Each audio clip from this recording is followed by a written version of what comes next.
തൊടാൻ കുറച്ച് അച്ചാർ കിട്ടുമോ? നിന്റെ അച്ചാർ ബാക്കിയോട് കുടിക്കാം.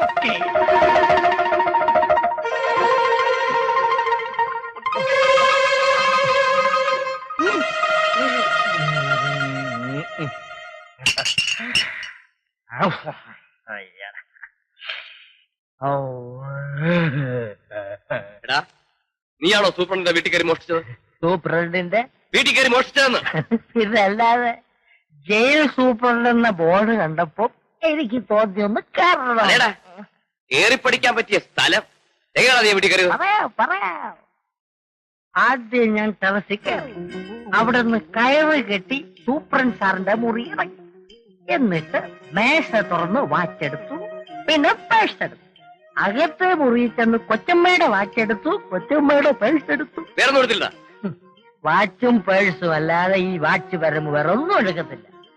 വാച്ച് എനിക്കൊരു ക്രൈസാ, പേഴ്സ് എനിക്കൊരു ഹോബി. നിന്റെ ഒരു ക്രൈസും ഹോബിയും ഒന്ന് ചുമ്മാ സാറേ. പിന്നെ സാറേ, ഈ സൂപ്രണ്ട് സാർ ഇങ്ങനെ ബോധമില്ലാതെ കിടന്നുറങ്ങിയ വല്ല പെരുങ്കള്ളന്മാരും വന്ന് വിലപിടിപ്പുള്ള സ്വർണമോ മറ്റോ എടുത്തോണ്ട് പോയി എന്ത് ചെയ്യും? പോകന്നെ. പിന്നെ അവരെ മഷിയിട്ട് നോക്കിയാ കാണൂല. നീ അവിടെ നിർത്ത സാധനങ്ങളൊക്കെ എവിടെയാടാ? സാധനമൊന്നും ഞാൻ എടുത്തിട്ടില്ല. നിന്നോടാ ചോദിച്ചത്. അത് പറയണമെങ്കിൽ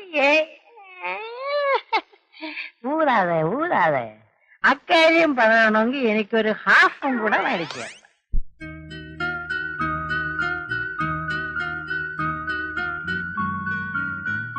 ബോഡി വളരെ വീക്കാണ്. ജനറൽ ഹോസ്പിറ്റലിൽ അഡ്മിറ്റ് ചെയ്യാൻ ഞാൻ സൂപ്രണ്ടോട് പറയാം.